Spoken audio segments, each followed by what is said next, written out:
Does this scene look familiar? At the post-National Day rally dialogue held at the People's Association on Monday, overcrowded trains were among the pressing issues that 140 youths raised. In the morning, the intervals are very slow. Surprisingly, when I take the train down from Jurong East to Buona Vista, I have to wait for like 4-5 minutes for a train to come. It's peak period, it's like what, 7 a.m. I have to wait for so long for the train to come. I feel like no one is slow. Of course, one man's meat is another man's poison.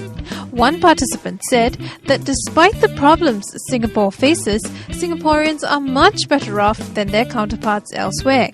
You go to other countries, I think they've got it worse.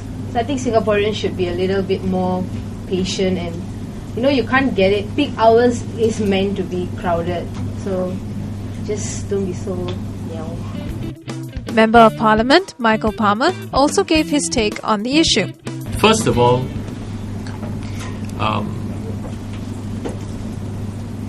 there is the issue of whether there are sufficient trains or we can put on more trains. So obviously PM has addressed that issue. We're going to put on more trains, and hopefully that will help.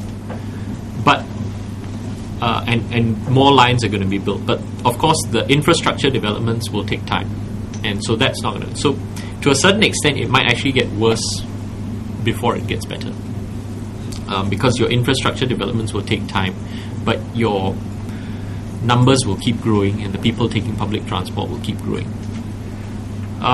Hopefully putting on more trains will reduce your waiting time somewhat. But on the other hand, I think linked to your issue of graciousness, there's an issue of understanding, and I think what the gentleman said at the end there is correct. And the lady at the back there, it is peak hour, and things will be crowded.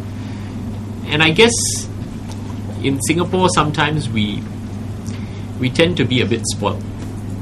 Another hot topic was the changes to the education system. I think let me tell you, the one thing that struck me about that, I thought it was a great move. I thought that the normal academic having a through train into poly made a lot of sense. And I think it should have come earlier, but it made a lot of sense and it was a good move. The only thing that struck me was that you're right, a lot of people now, poly today is I guess to a large extent, even for the O-level graduates, an institution of choice. No longer what it used to be in my day. In my day, nobody wanted to go to poly. But nowadays, everybody wants to go to poly. Besides crowding on public transport and the education system, the issue of housing was also a big concern among the young people. Most participants asked about housing prices, and Dr. Maliki assured them that flats would remain affordable. In relation to how HDB price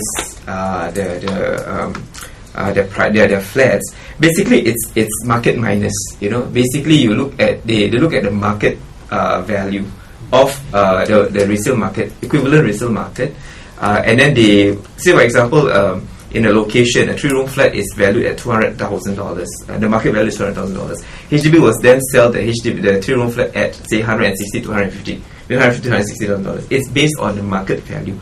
So if economy comes down, the market value goes down, the property value of the new HDB flat will come down too. The voices on the ground were loud and clear. The younger generation are aware, and they care about issues which have an impact on them, be it housing, education, or transport.